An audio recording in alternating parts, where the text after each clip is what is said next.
Order! Order! You are an incorrigible delinquent at times. Behave yourself, man!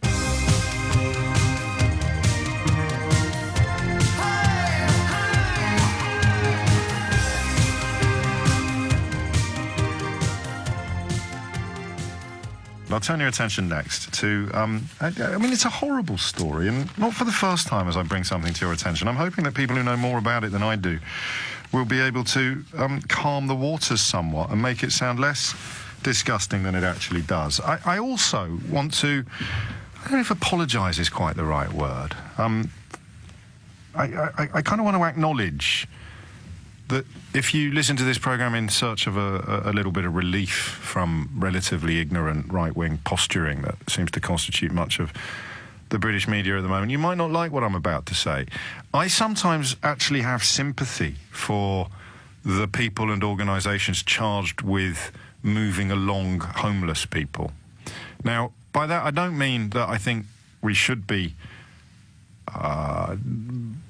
abusing or criminalising them necessarily, but I do, for example, if you were to tell me that someone was sleeping in the doorway of your block of flats, I don't think it makes you an unreasonable person to really wish that they weren't.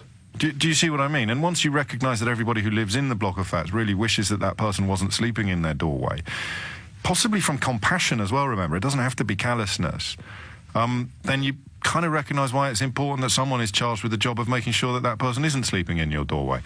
Where it kicks in, and this is where the kind of difference between practice and theory becomes quite acute.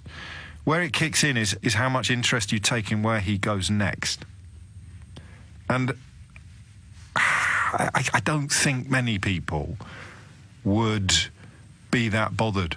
Certainly business people who have seen a distinct deterrent for custom as a result of people living rough in the immediate environs of the business premises. If they are told, well, we're going to get rid of them, not many people, and I don't think I'm even criticising them today, not many people would say, where are they going to go? Are they going to be all right?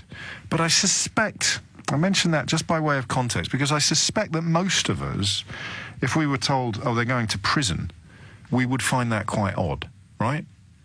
So, I don't know how you do this. I acknowledge that some people living on the streets, choice is such a loaded word, isn't it, in so many contexts. I've spent a lot of time recently pointing out the nonsense of suggesting that junk food, for example, is freedom of choice. There's no freedom of choice if they're spending 10 billion quid persuading you to eat rubbish and 0 quid persuading you to eat apples. But when you talk about homeless people having a choice, and you ring me up sometimes and tell me that you met one yesterday who likes living on the streets, you're generally talking about people in such heinous states of dysfunction that to apply, I don't know how patronising this sounds either, but to apply your own rules of rationality to somebody who is either vulnerable, mentally ill, addicted, all of the above, it doesn't quite work. Do you see what I mean? Well, if someone who is absolutely on their uppers, at the very, very bottom, tells you that they like living on the streets, it doesn't necessarily mean, A, that they truly do, it's just the best available alternative, or B, that therefore government doesn't need to do more to deal with homelessness. You see what I mean? I don't want to put you off calling, but I do want to try, if we can, to avoid some of the hoariest old chestnuts.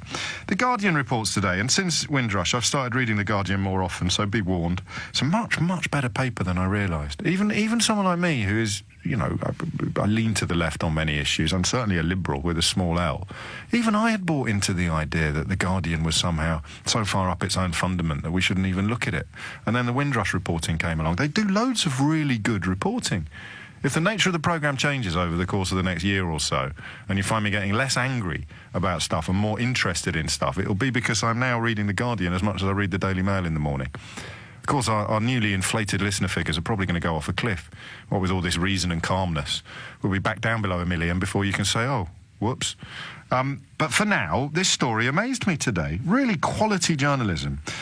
Home Office guidelines tell councils not to target people for being homeless and sleeping rough. But what's a guideline?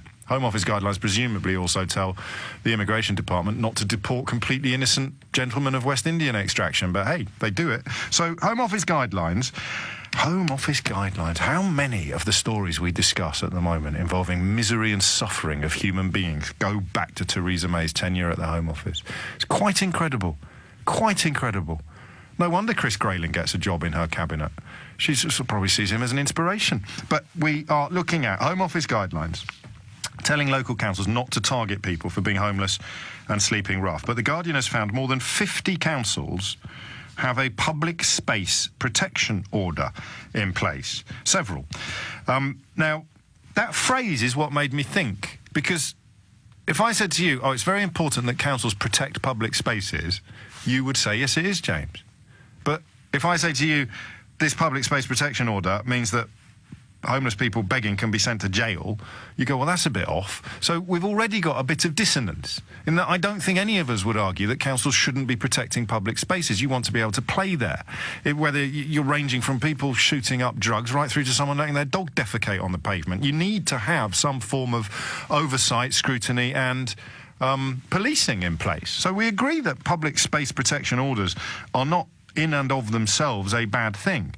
They include bans on behaviour such as begging for food and money, sitting in a public space with a receptacle, which is, I guess, the easiest way you can define begging, and loitering. You can also be banned from town centres.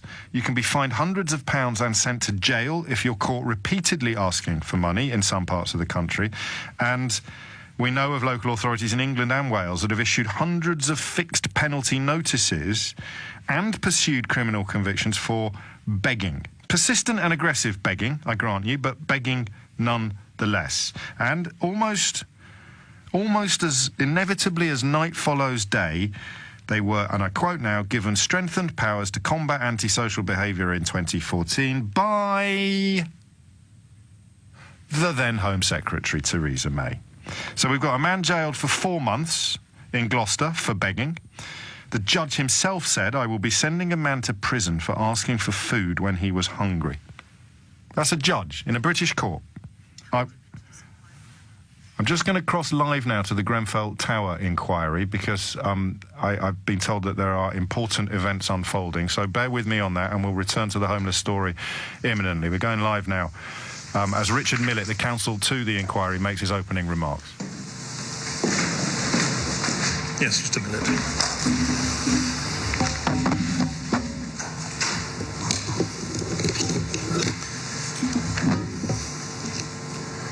Mr. Chairman, Grenfell Tower is a 24-storey residential tower block, including its roof plant floor, which stands in the Lancaster West Estate in North Kensington, London, West 11.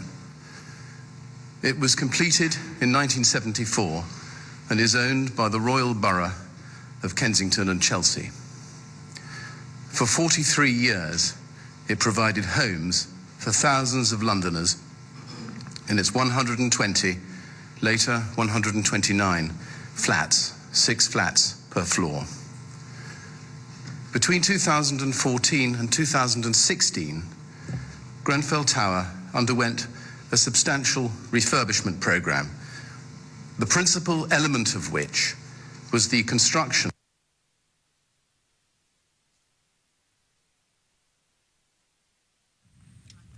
I think we have some sort of technological issue there. I do apologise. Beyond anybody's control. As you know, the Grenfell Fire Inquiry is taking place in South Kensington today. The opening remarks there by the council. The first 2 weeks will consist chiefly of personal testimony from the families affected, survivors, and of course grieving family members. The very first of whom would be the unborn son of one couple who they've posthumously named Logan. I'll bring you up to speed with any major developments there, and I suppose we'll have to reset our conversation about homelessness after the looming break as well. So the question I'm moving towards, if you can bear the tension, is what should be done differently?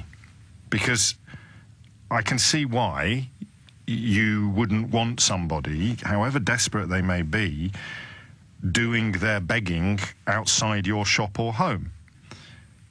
The measures Theresa May put in place led us towards a place where a judge in a British court has said, I will be sending a man to prison for asking for food when he was hungry. He was left with no choice by the vicar's daughter's rules and regulations. I want to know how we can do things differently. I believe there must be a better way, but I'm not yet ready to completely condemn and castigate the system that's currently in place, because I just put myself in the mind of a shopkeeper or a park keeper or a homeowner whose environment is being diminished. I nearly said polluted, but that would have been a bit unfair. Being diminished by the presence of these people. And they are people. Can we all try and remember that as well? It's 11:15. So, Windrush and now homelessness are both results of policies introduced by Theresa May's tenure as... during Theresa May's tenure as Home Secretary. There are others as well, aren't there? Off the top of my head, the Grenfell rehousing scandal is that falls under her Prime Ministerial watch, not her Home Secretary watch. But there was another one as well. I was thinking about it the weekend, but I digress. Let's, just because we were interrupted by the Grenfell inquiry, I just will remind you what we're discussing, but I'm not going to inflict another interminable introduction on you. Public space protection orders, very, very simply, are there to stop people from doing certain things in public spaces. These things include begging. So if you do it persistently, that's the point. I don't think you're going to get locked up on your first offence. But if you did it persistently, you would run the risk of criminal prosecution. I can't think of anything more Kafkaesque that we've shared together recently than a man being fined £105 after a child dropped £2 into his sleeping bag. Also, if you do this job, what's it like? Who does this job? Do the police enforce this? If you saw my daughter drop £2 into a homeless person's sleeping bag in an area that had a public space protection order, that would count as him having a receptacle. Is it the police that would come and intervene? How do I explain that to my 10-year-old? It's just given £2 to that homeless person, and the homeless person got arrested for it.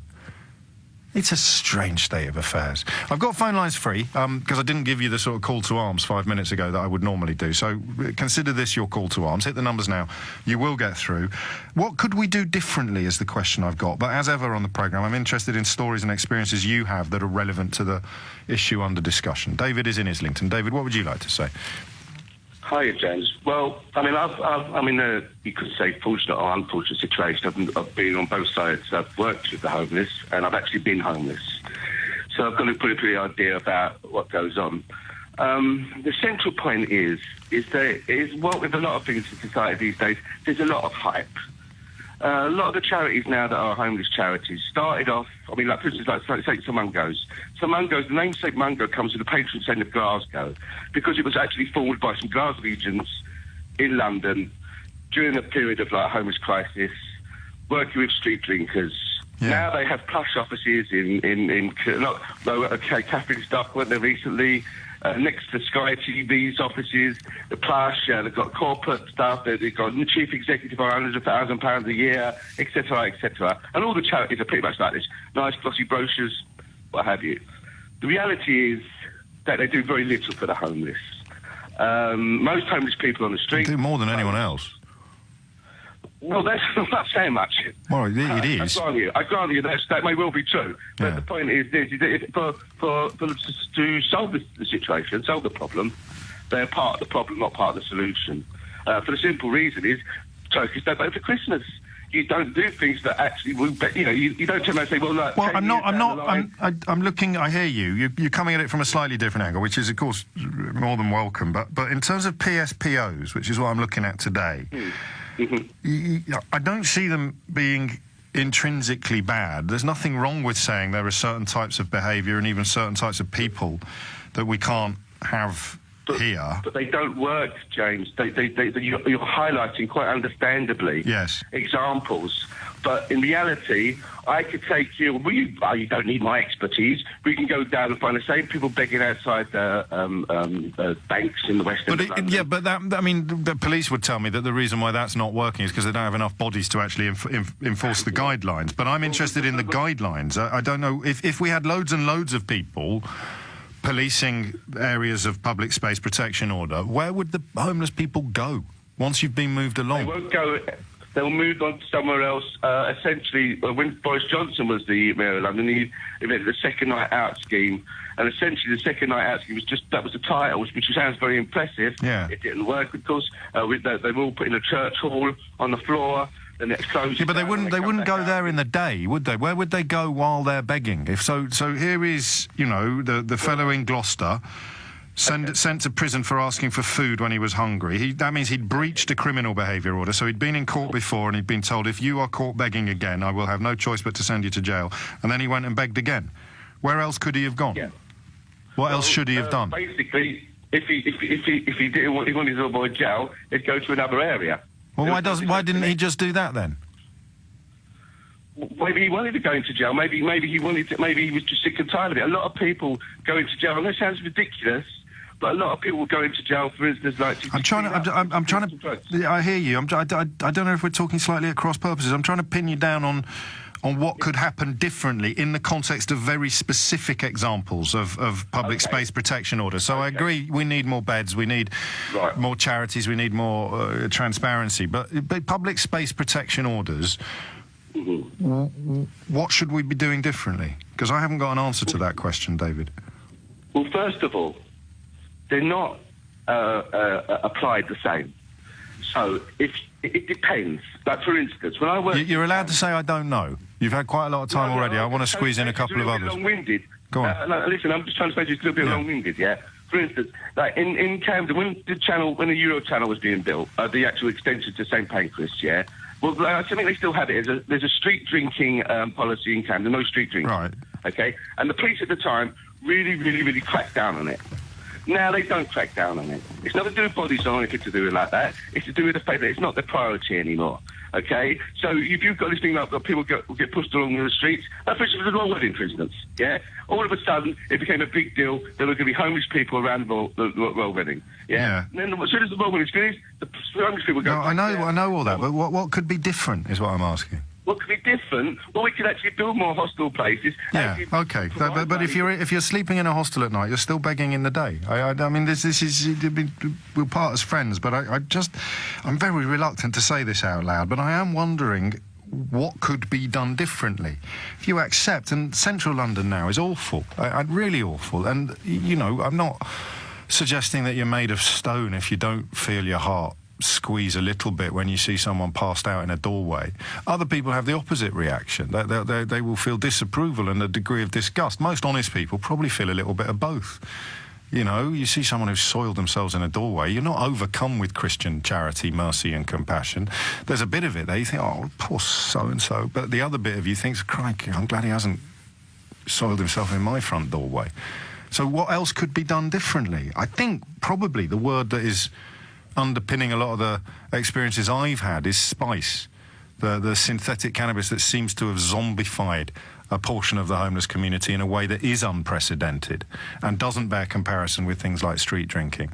But I don't know. Carly is in Hertford. Carly, what would you like to say? Hi, James. Hi, Carly. I've tried to call you a couple of times before and put the phone down. I'm pretty scared of you, actually. Don't be ridiculous. I couldn't be. If I was any more like a pussycat, I would be a pussycat. Well, I would actually want to say, first of all, I don't know the answer, and I agree with you. I just don't know what the answer is, but I just wanted to tell you a quick story that in November I went to a gig with my partner up in Euston, and on the way back at about 11:30 at night, my partner went into one of those little express supermarkets, and there's a homeless guy on the ground with his blanket. I just went over and started talking to him. Since then, I've been out, taking him sleeping bags, taking him some gloves. Yeah, he does not sit there begging at all. In fact, I sat there once with him, and a couple came over to us and gave us some chicken and rice. So I thought, oh, thank you very much. Yes. But he said no. He said, you can't be asking people for food and drinks. He sits there, people come over out of their own good hearts and kindness. They'll go in, they'll buy him the sandwich and give it to him. And as you said, what do you turn around and tell your children? And my daughter, she's 14, she came up with me to see him and meet him. And she felt so good afterwards. We're giving him a sleeping bag and some food. We bought him an Easter egg. And why is he homeless? Well, how has he ended up homeless? Do you know? He was an alcoholic, and he did a couple of things, went into prison. He's Scottish. he ended up on the streets. He couldn't get a job, didn't have any money. And he even said, I said to him, why don't you go and stay in a hostel? He said, because I'm not a drug addict. I'm not an addict. And he said, you go and stay in a hostel, you stay in a room, you get people knocking on your doors all night. You got anything? Can you give me anything? Can you sell me anything? And in fact, James, my partner wrote to Steve Allen, emailed Steve Allen, because he listens to you and Steve Allen every day. Bless him. On the radio. He has a wind-up radio, and he absolutely adores Steve Allen is the master of wind-up radio, of course. Oh, he's brilliant. And I'm going up to see Charlie. Yeah. Today. Okay. But, when I went to see him last time, it was pouring with rain and he wasn't there. Oh. And anyway, we found him outside, I don't know if I can say the supermarket, but it's got a shelter above it. So he was sitting there. So he's sheltered from the rain. He's really not. What should be happening to him? Because the hostels aren't working. He's choice isn't quite the right word, because choice implies a degree of freedom, and he doesn't really have much choice, does he? So what should be happening to him? No, because the next thing was, because he's 58, I wanted to look into sheltered accommodation, because I was told that at a certain age you can be have actual sheltered accommodation, but he's not old enough. I think it's 65 and over, so I was going to look into it for him. I think for myself, I've taken it upon myself. I go up once a month or whenever I can, and I spend an hour out of my day. I mean, I'm going from Hertford now up to Warren Street, and I'm going to go and see him, and I'll spend an hour with him. And I just think there's obviously so many more people like myself that off the back of this would do something like that, within the I think maybe within the community, people can do things to help in some way. But you see, you can help Charlie, and it's a credit to you and your daughter that you do. And I have to apologise to Dave, who was trying to eat a peanut butter sandwich, when I issued the phrase, you soiled yourself 3 times in 10 seconds. It's put him right off his 11s. So sorry to Dave, but obviously the homeless person that I painted a picture of from experience is very different from what you described. So I don't know. I mean, there's homeless, there's drunks, and there's drunks. There's, and the amount of people that I see when I come out of Warren Street Station, and they're all, I don't know if they're immigrants, I don't know, they're all sitting outside with the cardboard round their necks. Yeah. Please give me money, and I'm hungry, and feed me. I mean, he would never do that in a million years. That's the difference, isn't it? It's, you just. If I'm being going in and giving him a bar of chocolate, does he then get fined for that? Well, I don't think yet. I don't know, actually, why my public space protection orders extend to supermarkets, but I'm talking out of my hat. They might do. I just, for some reason, had more of an idea of town centres and things, but they're full of supermarkets. I wish you well in what you're doing, but it feels like you're trying to bail out a barge-sized vessel with a thimble. But at least from the point of view of the one person you're helping, that is priceless. 11:30 is the time. It's this weird question of what could be done differently that we're going to continue wrestling with. Public space protection orders are under discussion. They appear to be quite incredibly ill-thought-out, blunt instruments that almost institutionalise callousness. So it's no surprise to learn that they were Theresa May's idea. In 2014, when she was Home Secretary, she beefed up the powers that police have to prosecute homeless people for begging. Hundreds of fixed penalty notices have been issued. Someone is begging for money to buy food. And I know that there'll be a story in the Express or the Mail about how you saw someone getting out of a Porsche and then settling down in the doorway of their local Tesco's. And I'm sure that, I exaggerate slightly, but obviously there will be some appalling examples of that kind of deception and dishonesty. It's a very odd way to spend your day, though. The massive majority of people who are begging for food are hungry. If they had £105 to spare with which to pay a fine, I don't think you need to be Mother Teresa to suggest that they probably would have spent it on sandwiches. No? So we seem to have sleepwalked. And again, I apologise for repetition, but this seems to be pretty much the trademark of a Theresa May-style policy. We seem to have trademarked, sleepwalked into a place of inhumanity, genuine inhumanity. The idea that you get prosecuted and possibly imprisoned for begging is absurd. But if you're begging here, right here, and you're told to stop, and you move along, and you come back the next day, and you get told to stop again, and you get threatened with prosecution, and you come back the next day, so you get prosecuted, you get a criminal behaviour order, a judge tells you that if you do it again, he will have no choice, or she will have no choice but to send you to prison, and then you do it again. What else can happen? So it's the rules that are inhuman, not necessarily the people imposing the rules. But then you're left with the curious contradiction that councils are not supposed to target people for being homeless and sleeping rough. That's the updated Home Office guidelines. They seem to me to be in contradiction to the measures that Theresa May introduced in 2014 to essentially increase the powers that people have to, in their words, combat antisocial behaviour. I guess what I've got in the back of my mind is an antisocial homeless person, OK, as opposed to the one that Carly described. A couple of organisations, Carly, you might want to look into. People have been tweeting. Scots Care and Borderline apparently have a particular interest in homeless people who are of Scottish origin. I don't know, you may be across that already.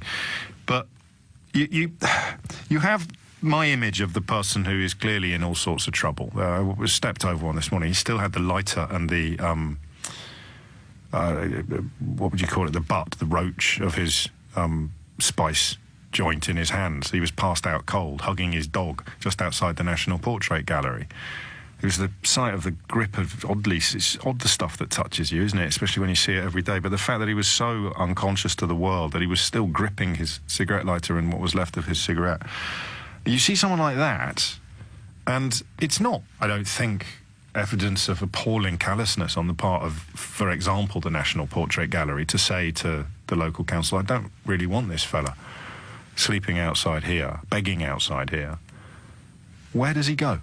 0345 606 0973. That's what I'm confused about. Chris is in Wickford. Chris, what would you like to say? Hello, James. Hello. Listen, I've been listening I've been listening to you try and make sense of the situation and stuff, and I have listened to some of the words you said, but I think everybody, right? I mean, this issue is not something that's just come out of the blue, and I think I could say that you're really stuck in the now and not really thinking about the fact that this has been going on for years. Well, the rules we're discussing were introduced in 2014.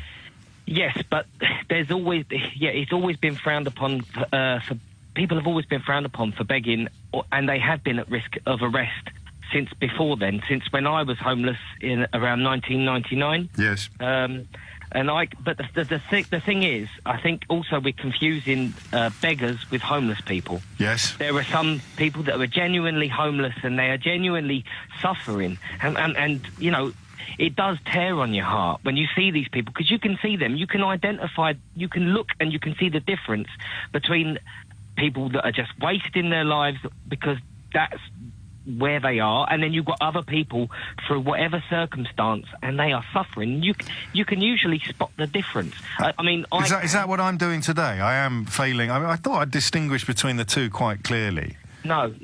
Fair enough, mate. Because I think there are some really nasty, aggressive beggars in this country, and it has become. I don't want to say this, but it has become a profession for some of these people, where they go to affluent areas, they set up, and then later at night, you know, you said about the Porsche. Yes. I mean, I think you were bumping. I think you were going a bit too high there. But I have seen. But you see my point, though. I was acknowledging their existence. I know that they exist, but they're not really the ones that I'm talking about today. But what you're telling us is possibly rules that were introduced to cope with the people you've just described are now being misapplied to the people who are much more vulnerable and who need help. Yeah, but that is the same as when councils took advantage of powers I think it was something to do with the bin collection. You know, they can spy on you to see what you were doing with your bins. It's that. So a rule is brought in for one thing and then used for another. There's a lot of stories about skilled foreign workers facing deportation after making a mistake on their tax returns under legislation that was designed to help us to get rid of terrorists. So it seems to happen. Exactly. And again, that was Theresa May's way. It's a flipping theme emerging here, Chris, isn't there? Every single thing we think of leads to Theresa May's house. But I think what you need to look at is that the councils themselves play dumb, and in Bournemouth, they were putting on these anti-sleeping apparatus on the benches. Now that is disgusting. That is absolutely disgusting, because at the end of the day, these people, even the people that maybe do choose to do drugs and do things. Well, I don't know how much of that is choice either, is it? If it's a full-on addiction, addiction's an addiction. But but even if you try and be kind towards the council, not having any humanity, and that is what the councils have. I mean, I think for too long, it's very easy to blame the people who are on TV, the people who in Parliament, the people that we see. Theresa May is great for shooting at the moment. You know what I mean? I don't know though. Her numbers are going up. But she did introduce these rules, and you're saying that it might not be the rules that are the problem. It's the way that they are imposed. It's the way that they are introduced by councils who probably know better, but have chosen to take this interpretation of the rules. Just talk to me. I've got two more questions for you. The first is the fellow I described a moment ago. What happens to him? He's not capable at this point in his life of helping himself, and the owner of the business outside which he's currently unconscious doesn't want him there currently unconscious. What else can they do but move him along and threaten him with prosecution? Absurd though it sounds, that you hit someone who's got no money with a fine. Well, the answer to that is it wouldn't matter how old he was or anything, but he's a man, and in this world right now, if you're a man with problems, you're not really anywhere near anyone's lists. You're not anywhere. You're not really taken into account. If you're, certain ethnic communities, they look after their people. They look after their people, and that's quite an amazing thing to see. But if you're a white male or even black males in some places, you're not really high on the list of priorities if you're not a woman. Nor is anyone else, to be clear. I understand what you're saying about probably more religious communities than ethnic ones that you're describing. They do help, and some of the big Sikh Gujaratis do astonishing work with homeless of all hues, creeds and colours. But that doesn't answer my question, unless you're suggesting that... No, that doesn't answer my question, because this fella's still passed out in a doorway, and it's all very well saying, well, if he was a Sikh, someone might be looking after him, but that doesn't. Can I ask you a question, James? Of course you can, mate. If that was a woman lying passed out on the road, would people on the street, would people be more disgusted or more upset and more heartfelt for the woman that was there than the man? I think, speaking for myself, there would be a different emotional reaction. And it would be a warmer emotional reaction. But I see plenty of women on the streets now as well. And I mean, your point, I'm a little uncomfortable with your point, because this notion that straight white men are somehow an oppressed minority in the world at the moment is... No, I know. That's why I'm uncomfortable with it. It's not oppression. It's just that everyone assumes if you're a straight white male that's homeless, you'll be all right. You can look after yourself. And I'm doing the opposite of that today. I'm doing the opposite of that today. I'm trying to work out what could be done or should be done to help this fella. I'm late for that. I can't ask my final question. We'll do that next time you ring in. I was going to ask how you got off the streets, but we're over the line, so it's 11:46. More grim news from Iran for the Ratcliffe family. Nazanin Zaghari Ratcliffe, who you'll remember was jailed in 2016 on charges that... her family and most observers agree were trumped up. Boris Johnson intervened, quite incredibly, to make things worse for her. A slip of the tongue on television when he described her as having been essentially embarked upon the behaviour that she was convicted of. She's now back in court, or she's been back in court today, told by a judge to expect to be reconvicted and resentenced on a resurrected charge of spreading propaganda against the regime. This was on Saturday, I beg your pardon, it wasn't this morning. It is almost a case of deja vu for her poor husband Richard, who has been campaigning for his wife's release since she was arrested while trying to return home from a holiday with their daughter. Richard Ratcliffe joins me on the line now. I suspect that you have answered every question from almost every journalist in the land already, Richard, and there must be a grim sense of deja vu for you today, because things just don't seem to be getting better.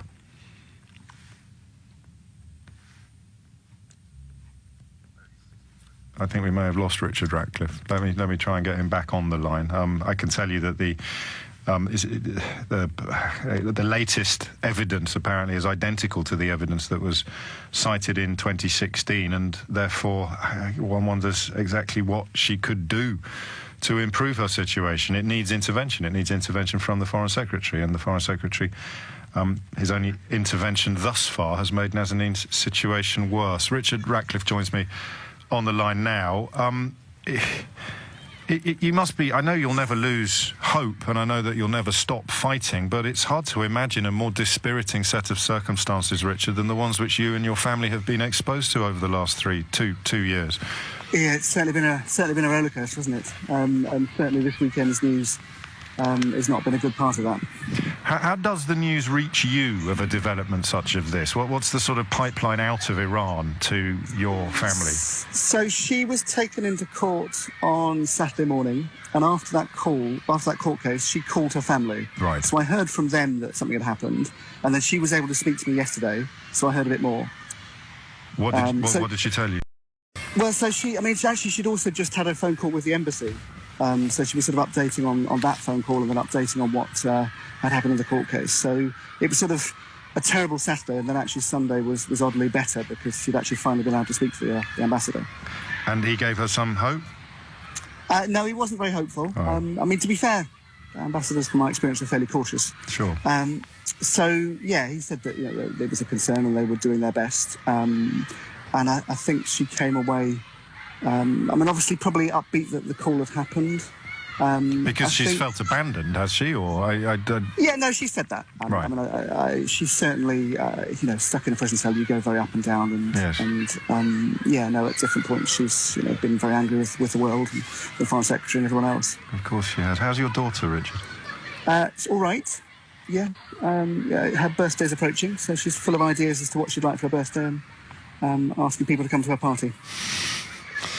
What should, and I know that you also are very cautious and have been, but what should the Foreign Secretary be doing now, in your view?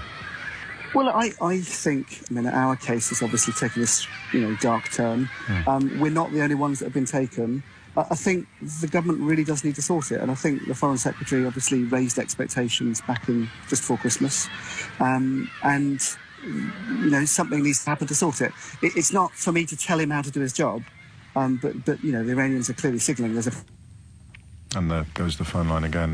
My apologies for that. There's technological glitches today, but I think we got the gist of what Richard was telling us. The idea that the government hasn't really said anything. She's asked the British Embassy to send a démarche, which is a letter of protest, which they have never done, apparently, throughout all of her treatment. So not enough noises, I think, perhaps, from the British government. And I know that actions speak louder than words, but in the absence of actions, words would be helpful. Thoughts with the family. 11:54, back to homelessness. Eddie is in Slough. Eddie, what's going on? What do you think? I think that, unfortunately, the homeless, it's become their job in the sense that that's the community they're in. And I don't mean this in a horrible way. It's just the fact that they can't get onto the first step of the ladder like everybody else because they've fallen off the ladder completely. And so being on the street and whatever they earn on the street, that is going to be their life forever almost, because they have so many different problems.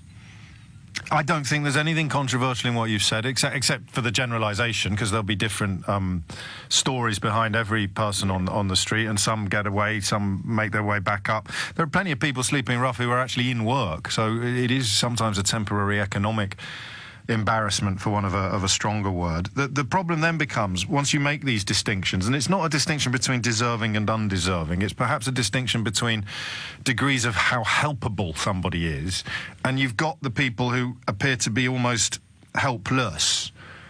What do you do with them? That's the problem I've got, because the idea of arresting them and fining them and sending them to prison seems to me to be quite absurd. No, that's no answer at all. Local authorities should take this on and look after and have people to help people with the different problems they have. And now I know a girl that sells a big issue. Yes. For 5 years outside a certain store. I won't say the town because it's not fair. Okay. Now, for the first 3 years, we used to give money to her and buy the big issue and talk to her. She's very pleasant. She's English. She sleeps in different people's sofas. But that has become her job. She can't see past selling the big issue. Yeah, but selling the big issue isn't begging, mate. People that sell the big issue, I talk to them, the vendors as well. I've even had a go at selling it myself. I've never felt more invisible in my life. Quite a lot of them have already left the streets. They carry on selling it after they've got hold of a home. They do, but unfortunately, the people on the streets, they become a community of... No, but now you're just repeating yourself. The example you gave is not a good example. I think you're probably right in the overview that you take, but I wonder if you're slightly in danger of finding a minority who fit your description and trying to argue that that describes everybody. No, it doesn't describe... I mean, it doesn't describe everybody, but they don't want to... It's not that they don't want, is that getting on the ladder is such a big step. Yes, but it's a step that you can take by selling the big issue. It is, but it's never going to... Selling the big issue, you're never going to earn enough money to be able to support yourself. But they do. I hear you, and I'm sure that there were some sort of nuggets of wisdom in there somewhere, but I don't know that... the big issue is already someone that's got off the bottom rung. Selling the big issue means you've sorted your life out to a certain degree, and the next rung, of course, is then to leave the streets, which the big issue helps a lot of people to do. Richard is in Streatham. Richard, PSPOs specifically, public space protection orders, what do we think? I think they're a lot of nonsense. The situation is yet another example of the oppressive and incompetent nature of the current government. I have to say that. One huge issue I'd like to focus on is the fact that the rent money that hitherto used to be paid directly to landlords is now given directly to the person. Yes. And so if you have a developing alcohol and drug problem, what do you think is going to happen to that? And yet it was sold at the time as teaching people personal responsibility, wasn't it? And you could see some wisdom in it, but you need to have a subset of people who it has been decided aren't yet ready for personal responsibility, and their rent will be paid directly to their landlord. That's right, and it was done, I hate the word across the board, but I can't think of anything better at the moment. It was a universal decision, yes. And there's a lot of people out there who simply cannot handle money. They're very damaged people. There's some of the stuff that the previous person said was reasonable. Yes. But you know, we can all have a run of bad luck, and I slept in my car, for example. Did you? But some people are unable to lift them. And that's why I was uncomfortable. You're right. You've picked up on what it was about Eddie that just twitched me a little. It was the idea of choice, and there will be somewhere someone to whom choice applies. But you're describing people who choice doesn't really fit, does it? No. And also, I'm a psychiatric nurse. I've probably been told that, and the psychiatric services have been run down. The old establishments, they're all rambling. It's just gone in a tunnel. Either that or he got taken out. Richard, thank you very much indeed. An amazing sort of variety of gremlins on the programme today, but I don't think any of them have prevented us from getting to the meat of what people have been telling us, whether Richard there in Streatham or whether Nazanine's husband, who spoke to us a moment ago, another Richard.